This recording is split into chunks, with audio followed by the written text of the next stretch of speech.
উপোসের দিনে বা নর্মাল দিনে একবার সুজি এরকম করে বানিয়ে দেখুন। বিশ্বাস করুন খেয়ে ছাড়তে পারবেন না। তাহলে এই সুজি আমি কি করে বানিয়েছি তার জন্য আমার সঙ্গে থাকতে হবে। আমি কড়াইয়ে 2 চামচ ঘি নিয়েছি, তার মধ্যে আমি 100 গ্রামের মতো সুজি নিয়ে নিয়েছি। এটাকে আমি ভালো করে ভেজে নেব। লো ফ্লেমেই ভাজবেন এটা ব্রাউন করে পুরো ভেজে নিতে হবে। এরপর আমি এর মধ্যে একটা তেজপাতা অর্ধেক করে কেটে নিয়েছি, এটাকেও এর সঙ্গে ভেজে নেব।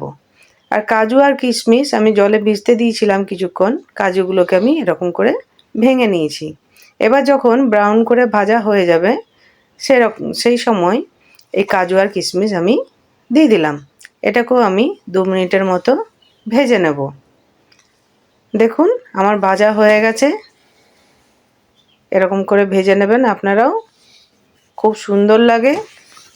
এই সময় আমি হাফ লিটার দুধ ওই সুজির মধ্যে ঢেলে দিলাম। তারপর এরকম করে নেড়ে কেটে নিতে হবে। কাজু আর কিশমিশগুলো ডুবে গেছে দেখতেই পাচ্ছেন। আর 100 গ্রামের মতো আমি এর মধ্যে চিনি দিয়ে দিয়েছি। আপনারা যেরকম মিষ্টি খান সেরকমই মিষ্টি দেবেন। তারপর এটাকে নাড়তে থাকতে হবে। যখন একটু জলটা মরে যাবে সেই সময় হাফ চামচের মতো আমি 4টে এলাচ থেতো করে নিয়েছি, ওটা হাফ চামচের মতো হয়েছে, আমি দিয়ে দিলাম। এরকম কন্টিনিউ নাড়তে হবে। যখন এরকম অবস্থা হবে তখন একটা প্লেটে এটাকে ঢেলে নেব, ঠান্ডা করতে দেব। দেখতেই পাচ্ছেন আমার সুজি কমপ্লিট হয়ে গেছে। আমি একটা প্লেটে ঠান্ডা করতে দিলাম। এরকম করে ঢেলে নেবেন আর খুন্তিতে করে আমি পুরো লেবেল করে দিলাম। তারপর এটাকে ঠান্ডা করতে দিয়ে দিলাম।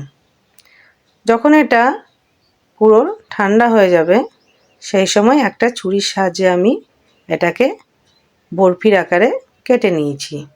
এরকম করে আপনারাও কেটে নেবেন। এরকম আস্তে আস্তে করে কেটে নেবেন। দেখুন কি সুন্দর দেখতে লাগছে। আমার ভিডিওটা ভালো লাগলে লাইক, শেয়ার আর কমেন্ট করতে একদম ভুলবেন না। আর যদি নতুন বন্ধু হন তাহলে সাবস্ক্রাইব করতে একদম ভুলবেন না। এরকম করে কেটে নেবেন আপনারা আর পরিবেশন করবেন। এরকম করে একবার বানিয়ে দেখুন, ঘরের লোক প্রশংসায় পঞ্চমুখ হয়ে যাবে।